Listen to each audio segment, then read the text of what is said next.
Considera um sinal sonoro que se propaga no ar. Na figura está representada graficamente a pressão do ar em função do tempo t, num ponto onde o som foi detectado. Por leitura direta do gráfico da figura é possível obter, relativamente ao som detectado, e temos aqui 4 alternativas para selecionarmos uma. Vamos, antes de analisarmos o gráfico, proceder aqui à visualização de uma animação que nos ajuda depois a compreender melhor o gráfico. Nós temos aqui a propagação de um movimento ondulatório. Pretende simular a propagação de um som no ar. Estas esferas representam as partículas, as moléculas constituintes do ar. Aqui temos um diapasão que vibra com uma determinada frequência. E o que verificamos é que esta vibração do diapasão se transmite às partículas vizinhas, das partículas vizinhas às suas vizinhas e assim sucessivamente, porque se trata de um meio elástico no qual, portanto, existem interações entre as suas partículas. O que nós verificamos é que a energia se propaga ao longo deste meio elástico, porque as partículas que o constituem oscilam em torno de posições de equilíbrio. Não há propagação de matéria, há unicamente propagação de energia, mas no que diz respeito ao nosso problema, nós vamos concentrar a nossa atenção nesta parte aqui, que está destacada, aqui com esta cor, para verificarmos, e olhando para lá, porque se torna um bocado difícil, olhando para o conjunto, detectar o que pretendemos, vamos concentrar a nossa atenção aqui nesta região, estava eu a dizer. E o que é que nós verificamos?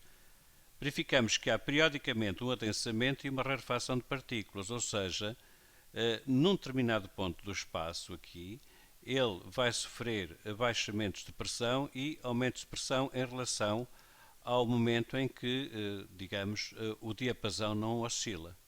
Portanto, a partir do momento em que ele começa a oscilar, repare-se, a partir do momento em que ele começa a oscilar e chega a energia a esta região, nós verificamos que os pontos, há pontos aqui que são que sofrem variações de pressão de uma maneira parecida com a deste gráfico, ou seja, de uma maneira sinusoidal. Portanto, inicialmente a pressão, digamos que é a pressão em que as partículas oscilam, mas não há vibração do diapasão e, portanto, digamos que esta seria a pressão do silêncio. Mas a partir do momento em que o diapasão começa a oscilar e a energia chega a esta região, cada ponto vai sofrer um aumento de pressão, depois volta a diminuir a pressão, mas volta a diminuir com tendência ainda a diminuir mais, portanto para um valor mínimo, e depois volta a subir novamente, voltando à situação inicial. Durante esta variação de pressão, digamos que ocorreu um ciclo, ou seja, houve um determinado intervalo de tempo que ocorreu para que isto tivesse acontecido. E nós sabemos que esse intervalo de tempo se chama período. Vamos ver a animação, portanto,